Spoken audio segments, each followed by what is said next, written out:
right, this is the video for all of the folks who keep asking for me to demonstrate my egg poaching technique. So first, we're just going to give our egg a little bit of a crack over the strainer. And of course, because I'm on camera, I'm going to get some shell in there. All right, we're going to just gently try to get out all that loose white. You don't need to let it sit in the strainer for very long. And then you're just going to do your best gently to not separate the egg white from the yolk. Some egg yolks and egg whites just do, but you just kind of do your best, keep them together, and that's it. Now we'll move on to the poaching. Oh, by the way, real quick comment before I start, because I'm sure I'm going to get a lot of questions in the comments. There's no salt in my water. I find that the salt through my testing was actually having a negative effect on the egg whites and really causing them to break down and ruined their appearance, so no salt. I also, because I'm using cheap eggs, I'm doing 2% distilled white vinegar by weight into my water. I find that it does just give me a little bit of a get out of jail free card because I'm using cheap eggs. You don't have to use it, but it's cheap, so why not? And lastly, I know I'm going to get a lot of people saying that this is an incredibly inefficient way to make poached eggs. I'm aware, yes. I know this is only for the absolute obsessive like me. I would not do this for a large crowd, but when I want to make just a handful or maybe just occasionally make a really impressive looking poached egg for some sort of a get together where the poached egg is kind of a star, then yeah, this is something I'll do. So I just wanted to share the technique that I sort of invented for this. All right, I am not a professional videographer, so forgive any of the crudeness from my phone filming, doing this by myself. Very briefly, before I actually demonstrate it, I wanted to talk you quickly through what you're going to see because I think it'll be easier to process having a warning. You're going to see me swirl the water, which I know is a common technique. However, I'm going to let that water almost completely come to a standstill before I drop the egg, which will help keep the egg perfectly in the center. What you'll also see is if for any reason that egg gets stuck right on the bottom, I'm trying to use a non-stick pan, but if it gets stuck, I'm just going to gently nudge it for a second to get it unstuck so it doesn't hold itself down.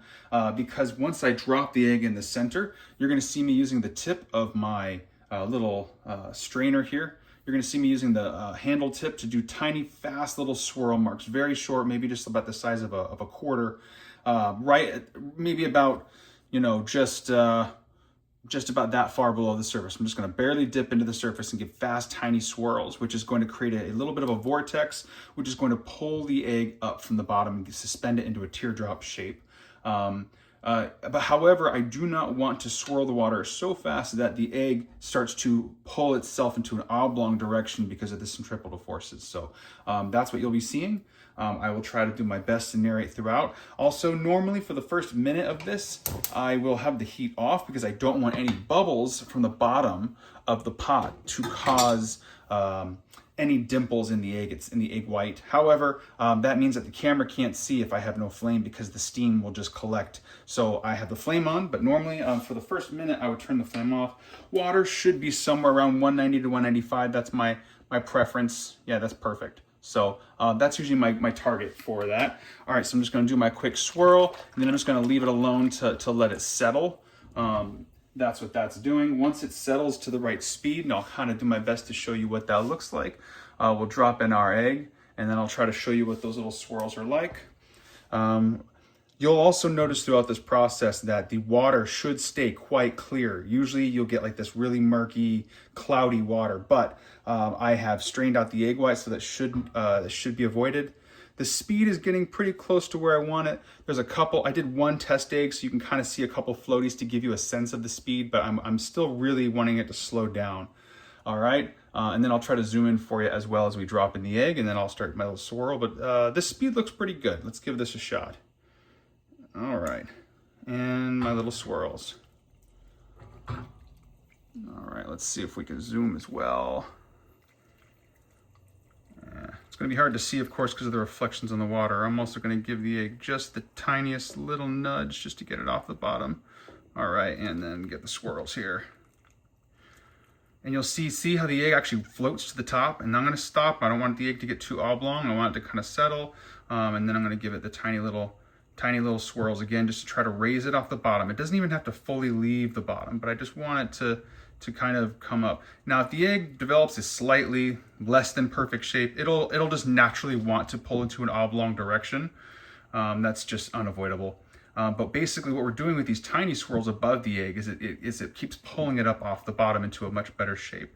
Also, sometimes you just can't help it. You're gonna get an egg that just is not a good egg. The white and the yolk won't be connected very well. As soon as you pour in the egg into the water, you'll see the egg sort of split apart. It's just a crappy egg. Guess what? I'm not using fancy eggs here. I'm using, several week old cheapo grocery store eggs. You can still get good results with those. So maybe this would be less of a problem if you had really fancy eggs. All right, now that it's been, I don't know, hopefully about a minute, the egg doesn't really need to be, it doesn't really need to do that swirling trick anymore, because the outside set of the white should be enough that now it can handle some gentle turbulence in the water. And I'm still going to be gentle. I'm going to make sure I don't touch the egg, and I'm just trying to mostly make sure the egg doesn't rest on any one spot in the pan. If it does rest in one spot in the pan, of course, that spot of the pan is going to give it more heat. It's going to create a flat spot, and it's also going to overcook that spot. Because of my temperature, my egg probably will cook a little longer than your typical poached egg. Also, because my egg is a more spherical shape, that also just means that, mathematically it's got a longer direction or a longer distance for the heat to travel before it reaches all the way through. So it takes a little longer. I usually, if I'm at 190 to 195, depending on the size of my egg, I'll probably be going, or at least 4 minutes, I'd say. There's no point in even checking it before 3 minutes. Just make sure that, because if you raise it above the water too early, you're going to cause that white to carry too much weight before it's ready, and it's just going to split open, and then there's no fixing that. So, just trying to give my egg a little bit of a ride here in the water, just again to keep it from settling in any one spot. Let's see, how we're doing. Maybe it's close enough now that I can start to give it a little test, just very, very, very, very gently. Oh yeah, we got a ways to go, for sure. This isn't even, honestly, this isn't even one of my more perfect looking ones. This one's got maybe a slight oblong shape to it. However, it's still gonna look fantastic, but I'm a bit of a perfectionist with these, so perhaps I will maybe just do another one to show you what I was talking about. But let's see if, if we can at least get this guy out. Oh, this is another great time to speak about when you take them out. For the longest time, I was following conventional advice, and I was taking these out and storing them in an ice bath. And let me tell you, that was causing problems that took me way too long to diagnose. Maybe temporarily an ice bath could be fine if you wanted to cool it down quickly, although I still don't see the point. Now I just drain them on a paper towel, and if I store them in the fridge, I'll just throw some plastic wrap over them. What I was finding is when I made these the night before for a party, for like brunch, and then brought them out the next day, by the next day some water had seeped into a bit of an air gap between the whites and the yolk. And that was causing, a waterlogged, gross, it made me think that my eggs were being underdone. I was so surprised. I was like, how on earth is the white underdone? And not yet, turns out they weren't underdone at all. They just were getting waterlogged. So now I strongly advise against doing that. Just store them on a paper towel lined plate, presentation side up, and then just reheat them in the boiling water. I'm just trying to see how close I am to ideal doneness. It's totally fine to leave them out of the water for a little bit of time. They will continue to carry over cook, so it's not like I'm hurting anything here. I'm just also, this maybe gives you just a chance to kind of see just how beautiful it looks. Like I've said before in my post, it's like a mozzarella ball. It's just beautiful. I'm also just checking for dimples. I don't see any dimples in the surface that are causing any issues. I'm gonna give it maybe another 30 seconds. I feel like I'm a little gun shy, especially with my wife. She's always complaining that she really does not want, a fully raw yolk. She likes the yolk to almost be starting to gel around the outer edges. So for her sake, I do I do take them a little farther, although personally I don't need them like that. But then that should be enough. Let's take a look at this little guy now.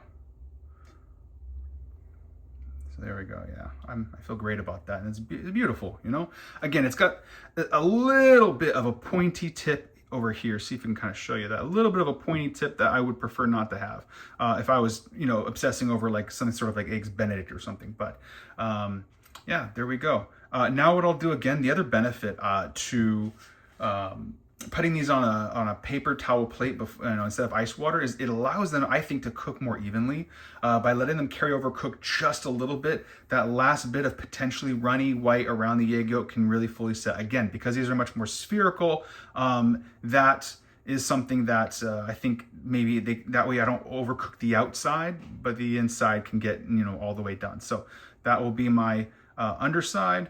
That'll be my presentation side. And there we go. There's my little mozzarella ball egg. All right, so just wanted to give you that final shot of the first egg on the left is my test egg, and then this is the second one that I just made right now. You can kind of really just see how, you know, they have a really nice shape to them, right? They've got these really plump, rounded sides.